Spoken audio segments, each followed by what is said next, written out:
This is World Awakenings, the fast track to enlightenment with your host, Carl Gruber.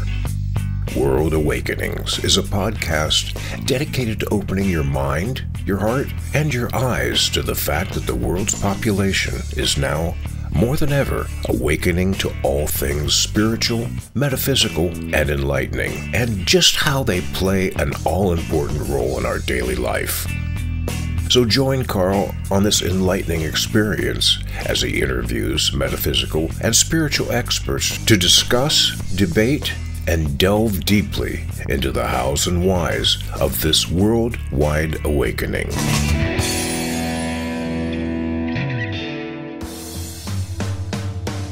You've seen and read my 3 Pillars ebook, and now I'm proud to announce my new book, True Spirituality and the Law of Attraction, a beautiful symbiotic relationship, and it's now out and ready for reading. This new book of mine is a full-length version of the teachings of the 3 Pillars, and in it I show you how to walk in the integrity of eternal universal laws, in step with the law of attraction to consistently create the life you desire. Now, if you've ever wondered just why you can't consistently manifest all the good, loving, abundant, healthy, and happy things you desire, my new book, True Spirituality and the Law of Attraction, will reveal the key in how to do just that. Plus, help you build a rock-solid personal foundation that will stand strong for the ages.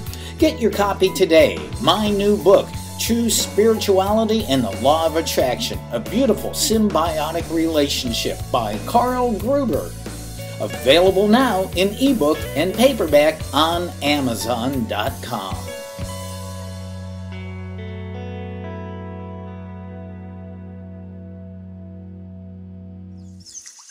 Here's a wonderful poem from Christy Zapinski about flowing downstream in a stream of well-being. Row, row, row your boat, always flow downstream. Let go the oars, oh there it goes, ask, receive your dreams. If you can't tell which way you are going, how do your arms feel? Are you tired of rowing? Gently, gently, be at ease. You didn't come here to be Hercules. Life can be glorious without heavy lifting. Just focus on happiness when emotionally sifting. Row, row, row your boat, watch me in the waves. Put out the vibe, let it in, see how the law behaves. Point of attraction, you know the rules. Keep at it in practice, keep using the tools. Take in the beauty as you flow downstream because you're always winning with Source on your team. Row, row, row your boat. Are we almost there? Nothing seems to be happening because I'm not a billionaire. Oh no, look what you did. Now you're rocking the boat. We're heading upstream and that's not at all where we want to float. You have to imagine and daydream the feelings that you want to be. And then just relax, enjoy this time that we spend out at sea. Row, row, row your boat. Did you enjoy your voyage? Can't you tell when you feel good, everything is joyous?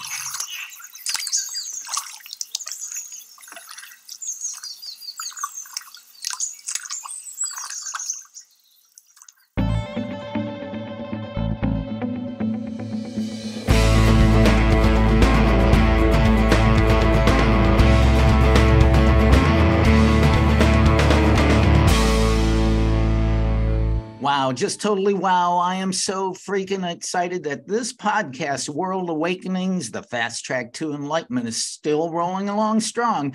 As this show, we hit number 105. I'm so glad you can join us on this awesome journey where we seek the answers and insights into all things spiritual, metaphysical, and enlightening, as the world is now open more than ever to finally allowing itself to hear and learn this information that in past centuries would have gotten us burned at the stake. However, we now know just how truly important and vital all of this beautiful information is that we are now receiving to our awakening back to our true, divine, powerful self, no longer imprisoned and limited in our abilities to live the life we love and love the life we live.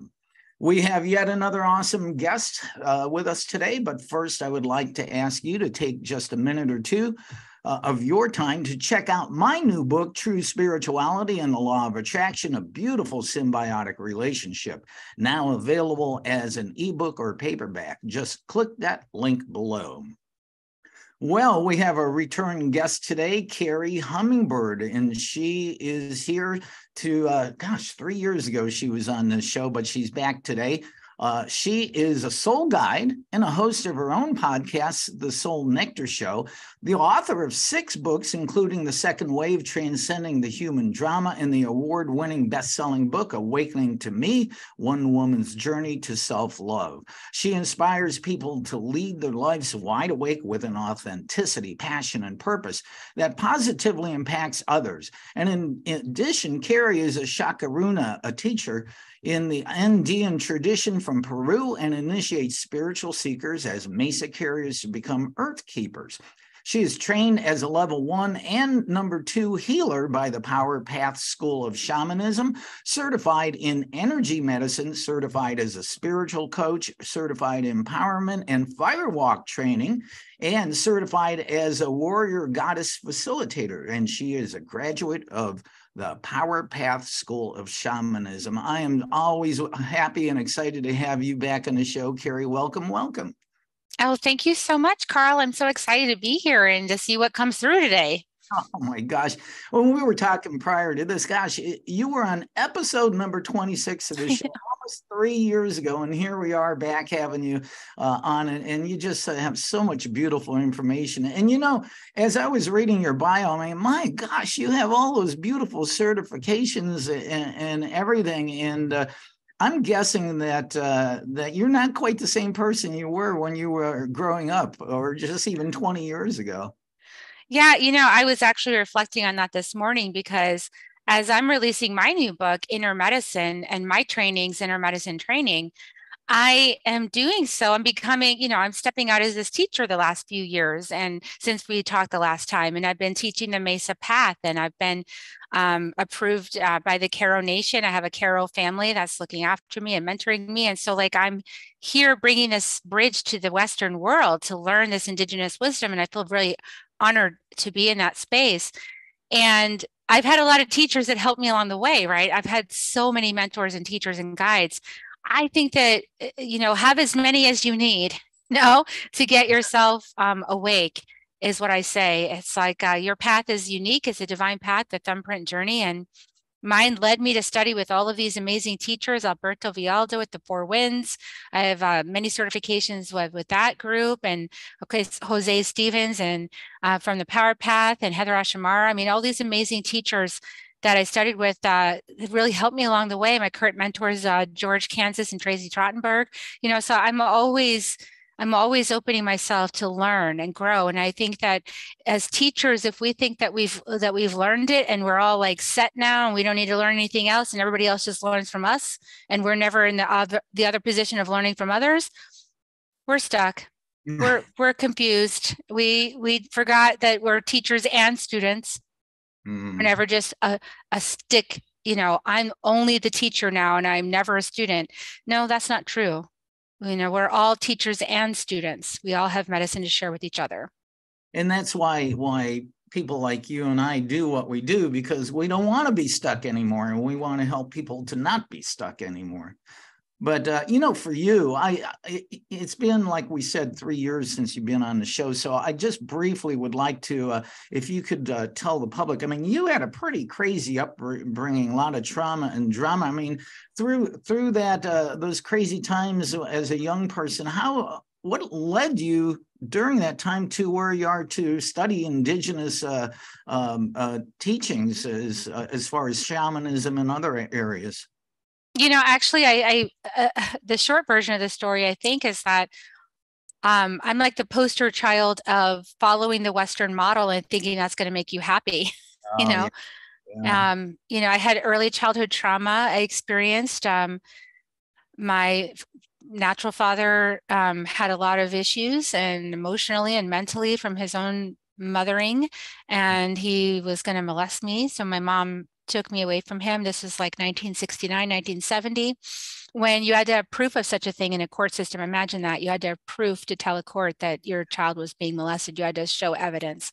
So my mom took me away from him and married this other man who was supposed to be wonderful, and then he ended up being a violent drunk. You know, who would have known? Like the picture perfect guy that has a great job and and a good income and seems so wonderful at work, and then you go home with him and you find out, oh my gosh, this guy hates children. He's violent, and he did his best to make a really twisted relationship between me and my mother, a very codependent and twisted relationship where I'm like trying to protect her, or I'm trying to not be a kid so that she doesn't get beat up, so there, a lot of the early programming in my life was set at that time. And that set how I viewed things. That set how I viewed my mother. That set how I behaved myself. I was very difficult for me to speak my truth, stand my ground, believe it or not, because I'm not that way now at all.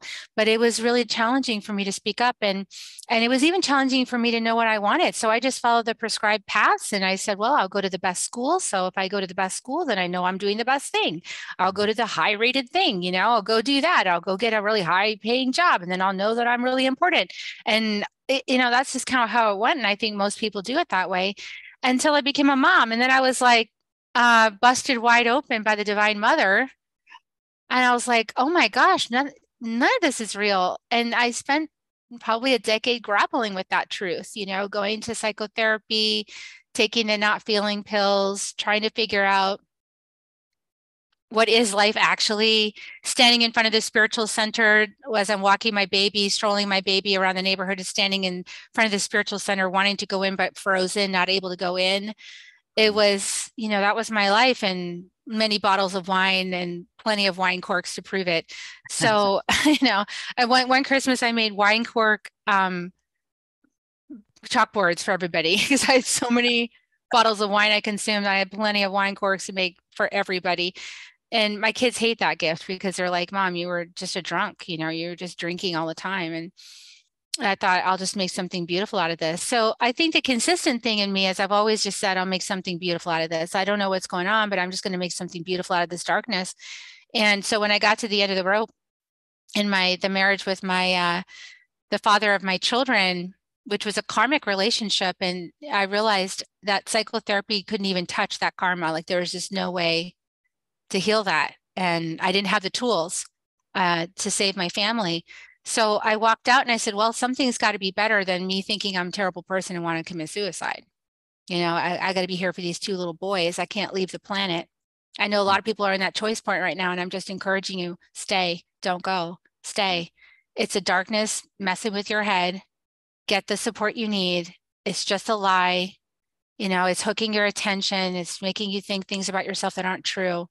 Your precious light inside is just so ready to come out, and it's on the other side of that darkness and saying yes to staying. So I said yes to staying, and I got led on my magical mystery tours, like I like to talk about it, of self-discovery, where I studied from the buffet of shamanism. I studied from probably 6 teachers, shamanistic teachers, and I learned everything. I soaked it all up, and now here I am. I'm teaching it. My books are, the Second Wave book is 184 weeks, international bestseller. I don't have a book person, I don't pay for it. I don't advertise it beyond weekly on my social media. I say, hey, it's still on the charts, but I talk about it on podcasts, but I don't not paying a company. I'm not paying for advertising. I don't have a book publisher. And it's just because it's the power of spirit. It's the power of the truth that's reaching people when they're ready for it. So here we are right now. And since I talked the last time, I also wrote the book, Love is Fierce, Healing the Mother Wound, to heal that relationship with my mom. And now my mom and we're actually able to have a great relationship. It used to be like, I see my mom and it was like, only talk about the weather. Yeah. Like don't get into any other conversation because it's going to cause a fight. And now it's like we're talking about 1619 and, we're talking about diversity and inclusion. She's letting me lead her through her gene keys sequence. That's GENEKEYS with Richard Rudd. Downloaded that beautiful bit of wisdom. So yeah, I mean, wow, what a change, right? And then here I am with this new book. So I feel like anybody that's kind of, wobbling in that dark space, you got too much to live for. Like, it might not look that way right now, but you got too much to live for. Like, on the other side of that darkness is an amazing life. So don't give up. Well, and this is so great because all the drama and trauma you've been through, and I see that you especially help women heal from that. And I grew up in a place in a blue collar family on the east side of Cleveland, Ohio, and fortunately, I never realized until I got older, I had none of that. I just was actually in just a quiet, peaceful, no abuse, mental or physical. And my brother and I look back and we go, wow, how did that happen? Yeah, we lucked out, on that. But now doing what I do, I see how many, probably the vast majority of the people in the world go through trauma. But you when they're young, especially, but you especially help women deal with this now. Yeah, I do. I help a lot of women to claim their power because I am in a woman's body this lifetime. So I understand that recipe very well. The kind of paradigms that we face, the conditioning and the paradigms that keep us from speaking our truth, that clog up our throat chakras, that make us doubt ourselves, that make us afraid of our own intuition and our wisdom because we've been told that's evil. So we have a lot of religious conditioning we're working through, dispelling all those misogynistic lies.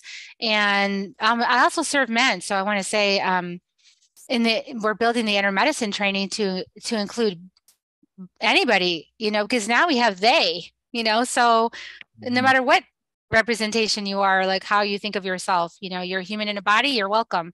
But I do particularly understand the female journey. I do particularly understand that journey of awakening and casting off all of those ancestral patterns and conditioning that told us to be pretty, small, and pleasing. And what we really need to do right now, especially anybody who's feeling it in your heart, and I, as a mother, I really feel it, is stand up and say, no, stop it. We're not going to abuse the planet anymore. Stop. We need to make better decisions for our descendants. My grandkids are calling to me saying, hey, and they're not even on the planet yet, but they're like, Mom, Grandma, get activated. We need you to be activated. We need you to go out and speak. We need you to tell them, stop demolitioning all the wildlife, stop polluting the oceans, stop stealing water from other people in other places in the world and bottling it up and making a profit. Stop all that. We have to now become global citizens of Mother Earth and really look out for every life form on the earth, not just ourselves. And so I hear my grandchildren and my great grandchildren calling to me and telling me to be bold and stand up and speak and share the truth and band together with other people who feel the same thing. So that's why I'm out speaking right now. Honestly, this is what I'm here for. And their voice, those people especially the young people who are rising up, their voice is stronger than I think any time in history. That stop. We need to stop doing this to Mother Earth, to ourselves, and everything like that. And you, in particular, are a great facilitator and helper of those people. But I do want to ask you this. I mean, Kerri, you must be constantly writing. You now have, what is it, 6 books you've written and published? And is there a favorite book that you have, or? That's a really hard question to ask because every book has its medicine. Yeah. Every time I start one of these books, it's like starting a medicine journey. Some people have heard about plant medicine journeys. Every time I start a book, it's a plant medicine journey. It's just that it goes on for, months or years. Mm-hmm. So when I wrote the Love is Fierce book, Healing the Mother Wound, that was a 3-year medicine journey on deconditioning myself from patterns that caused conflict in my relationship with my mother, and conflict within myself, and conflict with my sons, conflict with my former partner. So every single time I start a new book, I'm embodying that medicine, and it's like a medicine journey. I'm here, and then if you read the book, you're going along with me and receiving the medicine too. So the second wave is the same. It's just that it's a frequency book. So it's more that as you read the book, you receive the frequencies of that higher vibration, because I channeled it from White Eagle, from the High Council of Earth School. And so as you read that book, you're actually remembering yourself at a higher multidimensional level, and you're receiving the activations down here in your three-dimensional self, through the receiving of that text. So it's like Paul Selig's material, same thing. When you read the material or you listen to it, you're being activated by the higher frequencies that are sending those messages down through Paul into the space, just like through me into the space. And so we're just messengers that are transmitting these frequencies for everyone through the text. So yeah, mine comes through writing. It comes through speaking and writing. And of course, I always love art. I feel like I'm an artisan, but that part of my life has not reopened. I'm still in the sage mode. I'm here to like really spread the message. And so that's my service, is spreading the message. So I do know when we talked 3 years ago, the second wave that you channeled with White Eagle. Are all your books channeled or somewhat channeled, or just that particular one? That particular book was almost a straight channeling, because I would actually close my eyes and type. And as I heard, like the words just come in from like the side of my head, but they're not like words. It's just like an energy blob of conscious information that then my brain is parsing that data into words, and then the words are coming out onto the page, through the computer. So that one I actually just sat and channeled it, and then would stop every so often, look and correct words that I knew were incorrect, and then use my pendulum and make sure I got it right. So that's how I wrote that book. So it's a really clean book in terms of like, it's a very clear transmission. The Love is Fierce book was more embodiment work. So it was more having to do with my personality self and healing the, very real human relationship issues, and consciousness issues inside my human self. And so I had a lot of etheric support, but it was me doing the work, and then sharing with you the work I was doing, which is kind of like the first book. Awakening to Me was also writ that way. So I had this, message. You're going to, same thing with Love is Fierce. You're going to write this new book. Okay, what's the title? Here, in that case, it was Awakening to Me. In this case, it was Love is Fierce. And it's like, okay, you're going to do this, and then you're going to do it until it's complete. So like, write the first book until I love myself. I don't know when it's going to end. Whenever I love myself, it's done. Same thing with Love is Fierce. Whenever I've actually healed enough in myself to share the message. And that's what I want people to hear too. Like, if you're getting messages like to do a project, but you're like, well, I have to be completely complete with it before I share it. No, you have to be enough complete to share it as you continue to integrate and process and uplift. So I still am integrating and processing and uplifting the work in the Healing the Mother Wound book. And I released that in 2021, January. So that was 2 years ago. Well, myself, I just published a book this past year, True Spirituality and the Law of Attraction. So I'm going to have to remember what you said about being a self-publisher. Just put it out there, as far as, it costs a lot to promote it and that type of thing, and just allow the universe to put it out there for you. But I think that, and I've talked to other writers say, well, I can't get past writer's block, but I guess I could say I kind of channel my writing too, because I'll sit down in front of the laptop and I'm not even sure what I'm going to say. And then it's like a download. And you just, and a couple hours later I stand and go, whoa, where'd that come from? And it's a great process. I love it. Yeah, I think it's, for me, this Inner Medicine book is my latest one. So it's my latest experience with this. It's kind of like, I'll sit down, I'll know the topic, and then I'll sit down and get really quiet and get still and centered and not open to my multidimensional self and to any guides and allies. Of course, White Eagle is always one of those, White Buffalo Calf Woman. I'm always inviting them in. And then listening to the medicine people that I also invite in. Okay, what do I need to say? Mother Earth, what do I need to say? And then in the midst of all of that opening, it's like, okay, this is what it is. And for me, a lot of times, just like the mystery school, when you operate a mystery school, you're opening to the mystery, right? So you're setting a context. So when we go into the book, I have a context like, okay, I'm going to write these sections and I know kind of what they are. And in the course, in the training program, it's the same. It's like, okay, now we're going to study your purpose, and we're going to work with the purpose gene key inside your Mesa. And so for that whole month, you're working with whatever frequencies are in your purpose key, or that, the whole time I'm writing that section, I'm opening, okay, what needs to be conveyed? Well, I'll get inspirations. I'll have encounters or experiences with other people. I'll have a realization. I'll have a song in my head, so it's like it comes to me through the mystery and through engagement with life. And then I'll know what needs to be said, or I'll know, the students will know, oh, this is what I need to work on. Okay, I get that now. Because it's not just sitting and reading a book. It's not like, okay, let me read all about this purpose thing. No, it's like opening to life and letting life connect you with an experience of it. So you can know it inside your body, and you can go, oh, that's what that is. Okay, now I understand. So this is experiential.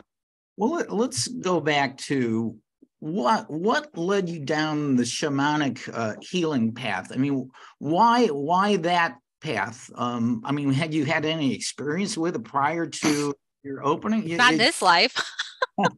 As it turns out, I've got a lot of shamanic healing history in my other lives that have prepared me for this life. So no, it's like being called, so for anyone listening who feels called, it's like, gosh, I feel like I'm a healer, or gosh, I feel like I really resonate with Earthkeeper, or I really resonate with, being an agent of Mother Earth and saving the planet, or I really resonate with, whatever it is. Just trust that, this isn't like, the Western model where it's like, okay, your father was a doctor, so you'll be a doctor, and then the next one will be a doctor. It's not exactly like that, because we've been disconnected from our true work in our culture, with all the moving around and all the fracturing of the family system, and the fracturing of the people from the land that they came from, and the ancestors, and fracturing with the ancestors, right? Because a lot of religion teaches you, or at least fundamentalist Christian religion teaches you, not to connect with your ancestors, because they're behind the veil. So how do you know that you're talking to your Aunt Bess? Maybe you're talking to an entity. So don't even look there. So now you're afraid of your own shadow, and so you lose the authentic work, like you were talking about. We're not going to be burned at the stake anymore. So all those witch burnings, I mean, how many lineages of healing women, how many medicine women lineages and medicine men lineages were disrupted through this Christian colonization across the planet? How many lineages were disrupted? So this might exactly be your calling, and your ancestors might be telling you, lighting up your heart, saying, this is your path. This is your path. You have deep ancestral wisdom here. You need to unlock it, open it up. So yeah, I mean, anyone who's listening is like excited by that, then that's the sign. If you're excited by it and it lights you up and it intrigues you and you want to find out more, then that's true for you. That's your path. That's how it opens you. So among the numerous events and programs that you do, you not only take groups on trips to Peru and South America, but you hold fire walking events. What is the purpose of walking on hot coals, and how can that help a person? Yeah, well, fire is purifying. It's a purifying agent. It's an element that we use in shamanic healing to to burn off energies, right? To burn off energies, to purify, to transmute. Fire is the fastest moving way to transmute energy. So I am on a fire path. That's my incarnation this lifetime. Other people are on a water path, so they might be more drawn to, although Hawaii also has fire because they have the lava, but Hawaiians walk across hot lava. So there you go. But there's water paths, there's maybe Bali is a water path, but if you notice, they probably also have fire. So fire is a path of transmuting energies. It's a path of fast transformation. And right now we need to combust a whole lot of stuck stuff that's dense and icky and sticky. We need to combust that. And so the best way to combust that is to burn it up. Burn it up and transmute and release energies that don't serve. So that's basically what we're doing right now on the planet. We're busting up those energies, we're releasing them, and we're in the space created by transmuting those energies through fire, we can return that purified flame to us, and this is a path that I learned. That's an indigenous Peru path that I learned from Alberto Villaldo, which is that we can put everything in the fire, including what we really desire, like everything, the stuff we don't like, the heavy, dense stuff, but also our desires. And we release it in the fire. We let the fire organize it. And then we pull the flame back into our mind for right thinking, our heart for right love, and our will center for right action. And then we wait to see what unfolds. This is a different approach than we've been taught in Western civilization, So fire walking is very similar. It's using the element of fire to purify your being. And the main thing that the fire walk does is it helps you purify your fear. So most people are afraid they're going to get burned if they walk across 1,300-degree coals, which is logical according to your mind, but actually it doesn't work that way. So when you're in a sacred fire, fire behaves in a sacred way, and it could be made to be gentle and loving. It can adopt a lot of different frequencies.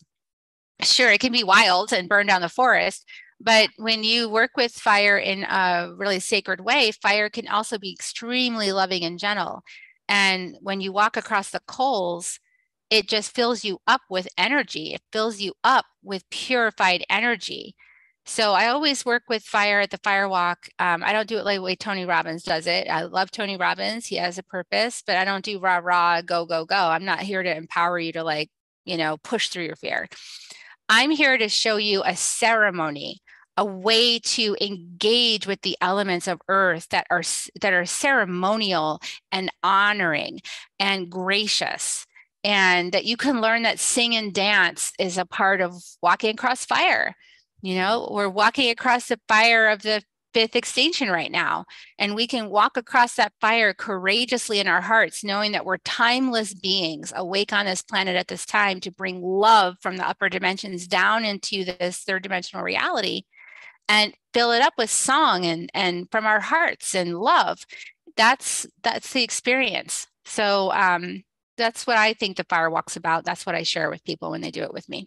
Well, and I'm glad you brought up, obviously the big thing is overcoming your fear and utilizing the power of the fire. I'll be honest. I mean, if I came to that point where it was time for me to go to walk on the fear, I mean, just sitting here, I don't know if I could do it, but a friend of mine did Tony Robbins' fire walk, and she got to that point where she was next in line and Tony Robbins was standing there and she's going, holy shit. And he looked her right in the face and she goes, whoop. She walked right across, no burns or anything, And so that's really an interesting explanation. But to the other thing that I really find interesting with you, and I still have a desire to explore this at some point in my life, let's talk about plant medicine ceremonies and how it can help people open up their heart and mind. Yeah, so a lot of people are trying and dabbling in plant medicine ceremonies, and they can be very, very helpful. Just like fire, they can combust through the egoic defense systems in ways that you don't expect. And so, it's always the mystery that opens you up, right? Because if you knew it was going to happen, you feel all safe and comfortable, and all your defense mechanisms are in place. So one of the things that plants do is they sneak in under your egoic defense system and they just kind of unfurl themselves. They explore your consciousness and find the blocks, and then they just kind of open them up for you so that you can, receive what you actually want, which is more healing, more love, more joy, more prosperity, more connection. You actually want those things. But these structures that are really strong in our consciousness about self-protection, because up until now, let's face it, it's kind of been necessary, to have a lot of protection on this planet. So, but we're in a melting period. We're in a period of melting of defenses, melting and being transparent and vulnerable and intimate. And plant ceremonies can help you to get into that space. They can help you get out of your reptilian fight or flight brain that you're using every day to make sure you're on time and get your stuff done. And they can open up access to your other conscious, your dreaming brain, the frontal lobes, the part that is with your third eye. that can open up visions for you. It can help you actually see your consciousness in operation, can help you see yourself at the multiple dimensions of you where you're light, where you're all light. It can give you a representation of what you look like and what you feel like and what you sound like at that higher frequency. So it can, in other words, it can help you merge with your soul. And, there's lots of different plant medicines right now. There's a big push for mushroom medicine to be out there, and I wholeheartedly agree with that. I'm less of a fan of Mary Jane. I feel like she's definitely often many people's entry point, but she's also very seductive and she's mysterious, and in a way it just seems it's about the seduction and that energy, although it helps some people, it's very interesting energy to work with. And sometimes I've heard a lot of healers and some of my teachers say that medicine actually opens up your field for darker energies to come in, which isn't necessarily a problem. If you want to walk down a shadow path and discover the shadow aspects of your consciousness, that will open the door to that so you can access it more readily. But if you want to really take a faster path towards opening your heart and clearing out, the heart channel and getting grounded and connected back into the mycelial human network on the earth, then mushrooms are a way to do that because they're wired into Mother Earth's consciousness. And some of my friends have told me recently that in their research, they've said that was the original manna. That was the original manna of heaven that was given as a sacrament at churches, was to support people in opening up their consciousness. So mushroom has been my friend since the Grateful Dead, in the Bay Area in circa, whatever year that was, 1996 or something like that. Yeah, so mushroom was always a friend. I was not using it for that purpose. I was rocking out to Jerry Garcia. But, the Grateful Dead, the music I was listening to was all about love anyway. So, that they were fully tapped in. You'd be surprised, a lot of the artists that from the 60s that we listened to, they were all tapped in to the consciousness. They were first wavers. And so they were singing from their hearts. We just lost David Crosby, Stills and Nash. I mean, a lot of that music had to do with peace and love and the fact that they had used these plant medicines to open up their consciousness and be able to access their hearts and love, so they shared it with us through their music. Well, you're talking to a guy who grew up in that hippie era there, and it was about peace and love. And going back to plant medicine, though, of course, I'd say the most well-known one now is ayahuasca, which, you do in a ceremonial situation. I think the one negative is from that hippie era, say, oh man, that dude's a space cadet. He's done so many acid trips, he's got his brains fried, and so people are afraid of that. And they think that's what's going to happen, if they do a plant medicine. Well, ayahuasca has been also a very good friend of mine on my spiritual journey. But I've also had really excellent facilitators that have super strong containers and really powerful tracking skills of their own, holding a really clean space. So the danger with doing any psychoactive plant is that your facilitator is going to dictate what your experience is like.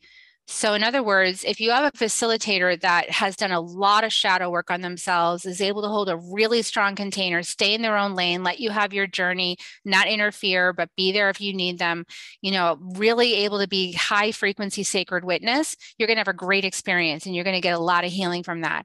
If you've got somebody that's just jumping into it because they want to be a facilitator of that medicine, but they're not really ready to do that, they're going to have a lot of shadow projections that are going to come up during the ceremony, and that could be not beneficial for you. So, it's one of those things you want to be careful who you work with psychoactive plants, and you want to pick somebody that is going to be able to guide you for your highest good, which might mean you have to wait a little bit till you work with one of those medicines. So you might have to be patient, and you might not go from 0 to 1,000, like ayahuasca being the 1,000. You might not just jump into 1,000. You might start with some other experience. You might start with mushrooms, or way more gentle, way more connective, way more happy medicines. You might start with that, and work your way up. But, diving into the ayahuasca experience is, very intense. It can peel back the layer of your identity to really expose the false programming and the false identity. I remember at the end of my first ceremony, I heard the chattering ego. I mean, it was obvious it wasn't me. I was like, oh my God, this is like a tape recording in my head. That's not me. That's something else. That's like an automaton. And I told it to shut up. And it did. Wow. Wow. That is so cool. Yeah. So you can have a lot of really profound realizations that influence the rest of your life. But, I also want to just add this piece in. The reason why I teach energy medicine is that I really feel like it's important to work with energy medicine first in the earth-centered way. So my path with, studying the Mesa work from the Andes and working with the stone energy and the crystal energies, that is so powerful as a foundation for understanding yourself and working with crystals is no joke. I mean, they have a lot of power and a lot of potency.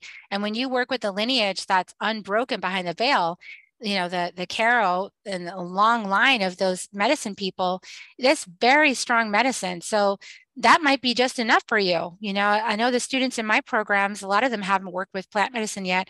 And they're just like, oh my God, like every week, whoa, mind blown. Whoa, mind blown, oh my gosh. And it can get a little, like a little wobbly because your reality is getting peeled back and put into a different place. So that's, I feel like that's a gentler introduction so that we don't end up with a bunch of people in a psych ward. We want to like keep this transformation loving, gentle, and kind and appealing back so that you have a leg to stand on as you move through this transition. One other form of plant medicine that I think a lot of people would be surprised, I know I was the first time I talked to you, is the use of tobacco in a ceremonial. How does that even work? Yeah, tobacco is a healer plant, and it's a powerful medicine teacher. And actually, I've studied through the power path with Shipipo, and I've gone down and done dieta down there.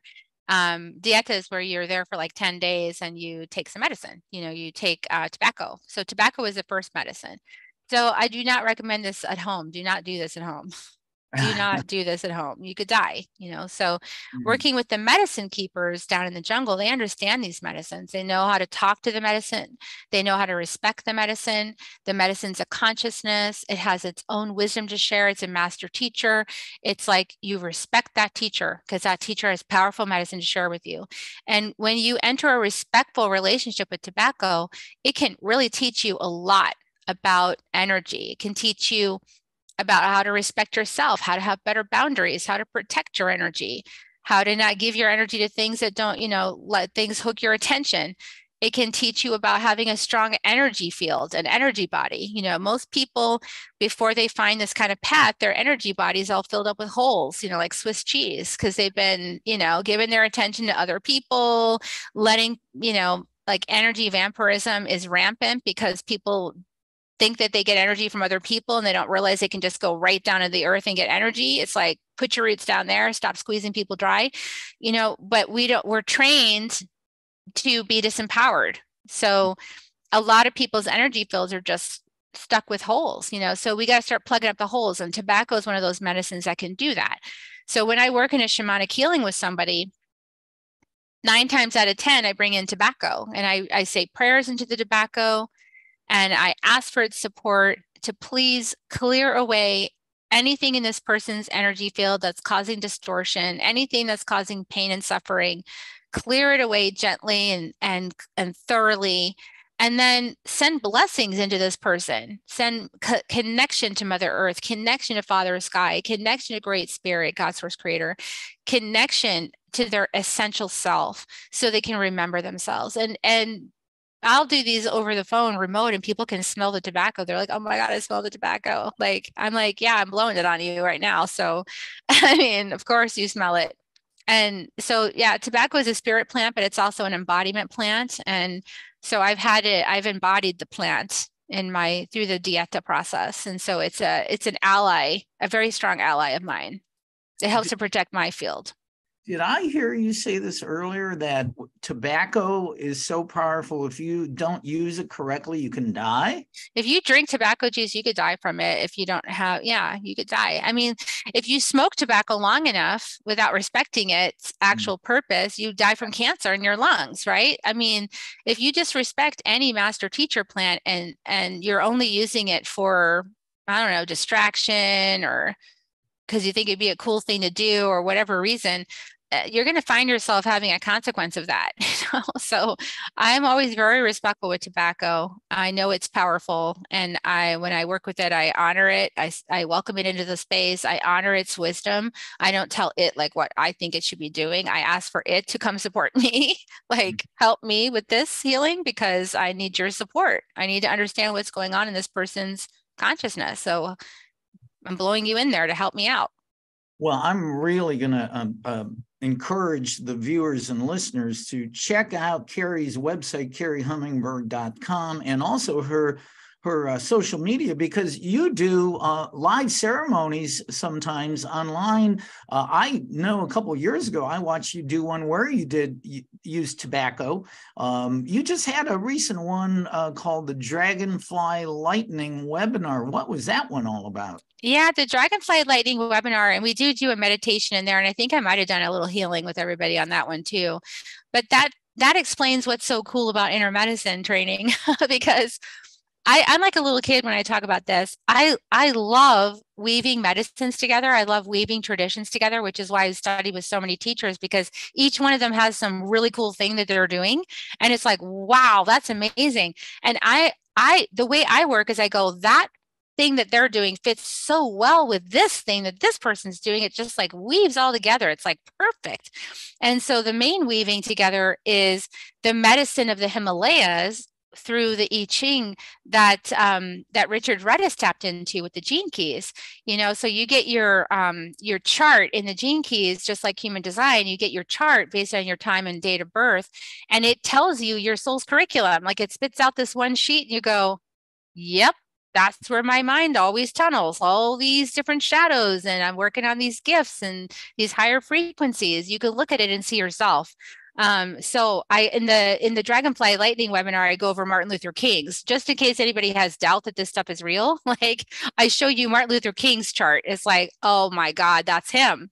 So I take that wisdom, which is steeped in this beautiful ancient I Ching wisdom, this divination oracle about the shadows of human consciousness that they charted over centuries. I take all of that Himalayas into the Andean Mesa, which is the universe. So in the Andes, the medicine people, they weave these beautiful rainbow cloths, and they're programmed to hold open a universal play space for you to explore your consciousness and co-create with the universe. So anything you place inside this cloth as part of a dedicated path, studying their ways and welcoming their ancestors in to support you, anything you place in there is working your consciousness. It's helping support you to self-realize. So I just said, why don't we just take all these gene keys and put them into the Mesa as medicine stones? And that is lightning. I mean, it's fast, very fast transformation. A lot of people with the gene keys, Richard Redis did an amazing job of explaining how it all works with every shadow, gift, and city. But some people still find it hard to connect with it, like because their consciousness is creating a lot of doubt and confusion. And it's like a fog that's hard for them to pierce through to get the clear understanding that he is very clearly channeling. I mean, I can see what he's doing. It's amazing. But some people have challenge with that. So with incorporating it into the Mesa with the stone wisdom, they really help you pierce through that veil of not knowing. Right? It's like, oh, wait a second, that does make sense. So they help you get through that murky shadow territory a little bit better so that you can actively embody and realize the gift in the city. So it's a very fast path. We've been playing with it the last couple of years, and we've all been on this lightning journey. So it's fun. Well, I wanted to ask, because we mentioned it earlier, what exactly is a Mesa Carrier? So a Mesa Carrier is someone who's here for Earth. They have, like I said, this bundle with the cloths made by the Carol that hold open their universe. And then they place into it all of their sacred objects and things like that. This Mesa helps support that person on their journey. And at that point, your journey is really to share your gifts and service with the world for the upliftment of the whole planet, all of our relations. By the time you get to be a Mesa Carrier, you're really ready to be in service to the planet. You're ready. You might start with just working on your own development inside your Mesa. That's where it always begins, know thyself. But you're on a trajectory.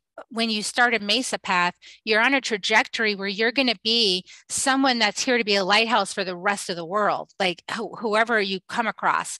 You're here for that. You're here for the animals, the plants, the mountains, all of life. You're here to remember yourself as part of that mycelial network of Earth.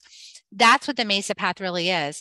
And you're here in service. You're here to gift and service your divine gifts, which is why I also love the connection of that with the Gene Keys, because in the Gene Keys, Richard Rudd talks about, we're moving into sacred economies that are based on the synarchy.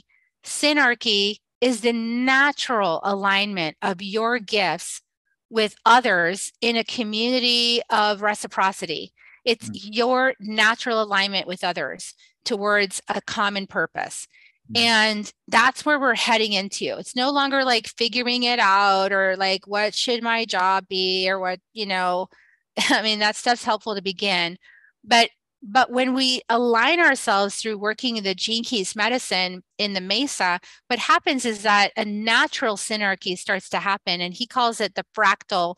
The fractal actually starts to pull itself together. All your soul pieces that you're supposed to be here on the planet doing soul work with at this juncture, they all start to just come together. You just meet them. Soul tribe just starts to show up. And it happens whether or not you understand the Gene Keys. Like, you don't need to read the Gene Keys for this to happen. Some of you just experience it like, oh my gosh, the soul tribe is coming together. Like, I just know these people, So when I started doing the second wave, Carl, like I was getting connected with all these amazing podcast hosts and messengers. And I mean, I would meet people, I would get on a call with somebody, be like, oh my God, I know you. I don't know how I know you, but you're my soul tribe, right? You probably had that feeling too. Yeah, absolutely. That's a synarchy. Mm-hmm. Well, you mentioned podcast guests and things like that. I find this fascinating. Your show, the Soul Nectar Show. Didn't you have Don Miguel Ruiz's son, Don Jose Ruiz, on the show? I sure did. Yeah, one of my episodes. He is an amazing shaman in his own right. His father, Don Miguel Ruiz, wrote the Four Agreements, which I recommend everybody read. But what was that like talking to Don Jose? I've watched some of his Facebook Lives, and he's a really interesting guy. The thing, I think the most impactful thing that he shared with me is because I have the shadow of judgment in my purpose key and my Gene Keys. And that is a very challenging shadow because I'm always seeing what could be better, right? And so the little judgment shadow pipes up and has judgments about everything. And during that interview with him, I had been going through some judgments about people in my life or teachers, and things like that. And so I asked him a series of questions.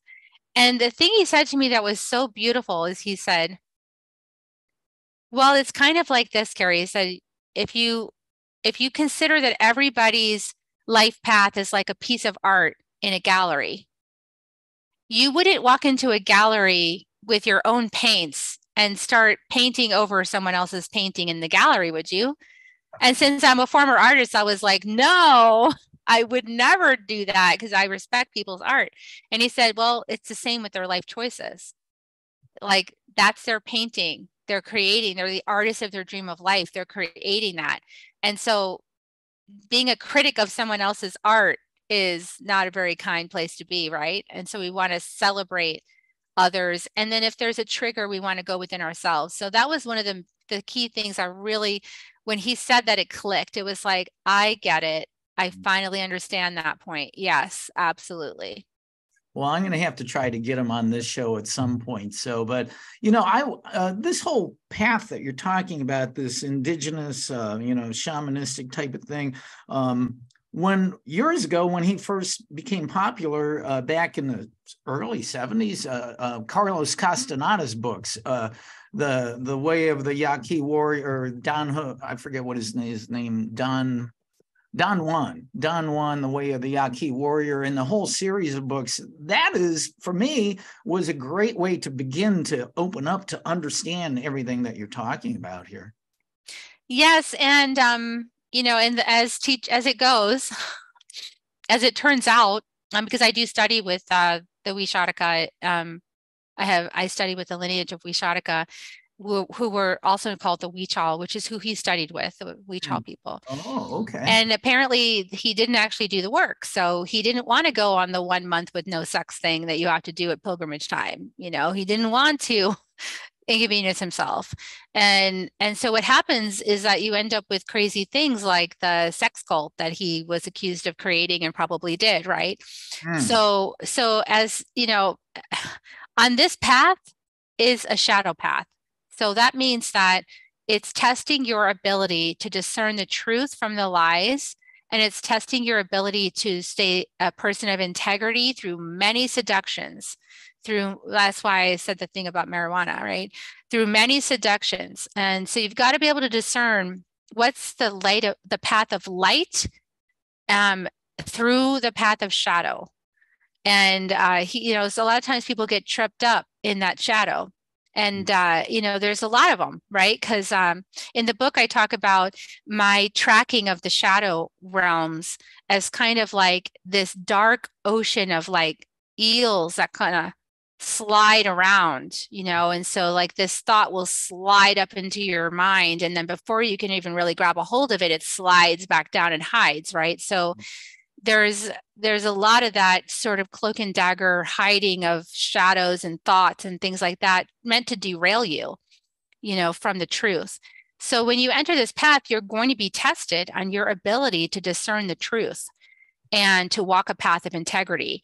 And so, I'm not judging him for his choices, because I know how hard it is to walk a path and to be a teacher and all of a sudden have all this instant fame. And I mean, I don't have that part yet, but, when you do walk that path, sometimes it's better to be not very well known, because you don't want to lead a whole bunch of people astray, which is kind of what happened with him, because all those people followed him down into northern Mexico and created a huge problem for the Wishatika people, actually, having a bunch of Westerners, traipse down there looking for psychedelic experiences, but not really walking the path. So this is really, I want to really make this message clear at this time, because there's a lot of people sort of looking like that same kind of thing. I just want to do the medicine, but I don't want to have a path. And I want to say, if you don't have a path, the medicine is not going to do you any good. So you got to walk a spiritual path of integrity and incorporate the medicine into it. And if you're going to study, and the indigenous people are saying, even in North America, they're saying, do not be working with peyote. If you're not working with us, don't be working with peyote. It's not okay. I agree with them. I think peyote is a sacred medicine sent for the indigenous people to heal at this time on the planet from all the abuse. And we need to honor that medicine and their access and claim to it.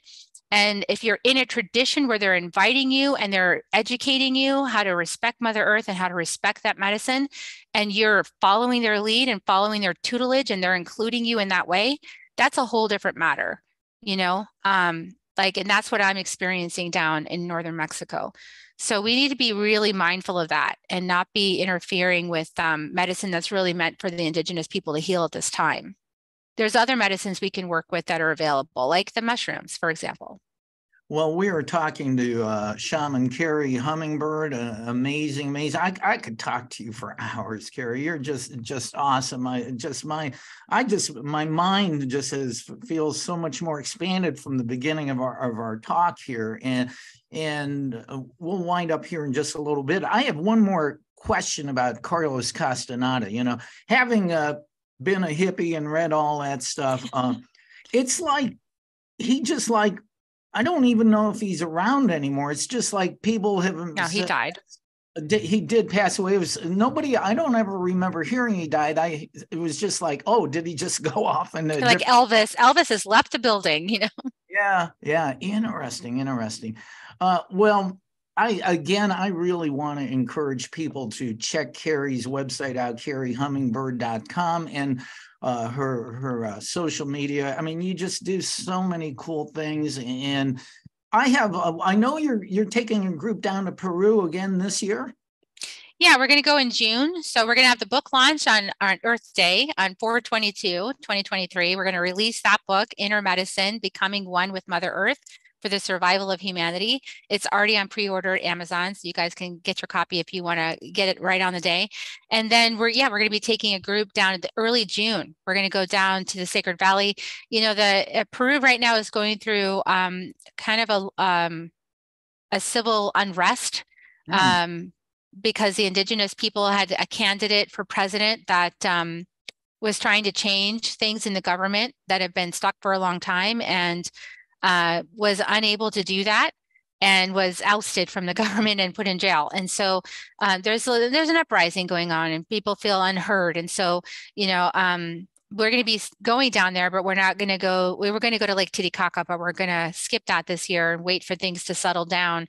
We're going to go to the Sacred Valley. We're going to visit locations and do ceremony with our Caro shaman. And we're going to take a visit to the Holy Mountain, Alsangate, which is not Machu Picchu behind you. We'll go to Machu Picchu, but you know, their holy mountain is Alsangate. And so we're going to go, it has a no frills. It's kind of like, what's the Holy Grail cup look like? Is it gilded, or is it just like a little stone cup? Well, this is a little stone cup and it's filled with magic. So we're going to be taking a day there. So, yeah, I'm really excited about taking a group again this year. We've gone every year since 2020. So people can find out about how to do that by going to your website, right? Yeah, they can go to the website and find out details on all of this stuff I'm talking about. Now, one other thing too, I know you live in Texas. Now, do you do local events? Or do you do your fire walks there? Do you do any plant ceremonies in Texas also? Yeah, so I do fire ceremonies in Texas. I run it in Austin, Texas, and I teach energy medicine. You know, so I have connections that do the other stuff, and I teach energy medicine. I help my students with that.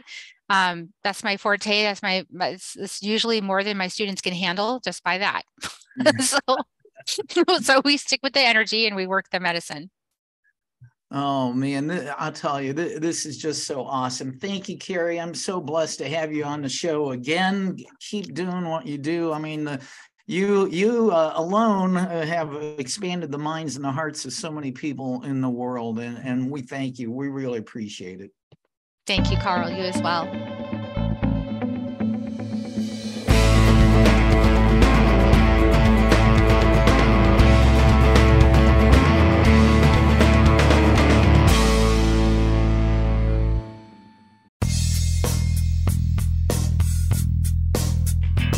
This has been another episode of World Awakenings, the fast track to enlightenment with host Carl Gruber, a certified Law of Attraction life coach. We welcome you to tune in to each and every episode of World Awakenings as we open your mind, your heart, and your eyes to the fact that the world's population is now, more than ever, awakening to the truth of all things spiritual, metaphysical, and enlightening, and just how much they play an all-important role in our moment-to-moment daily life. Much love and light to you, my friend, and thank you for tuning into World Awakenings.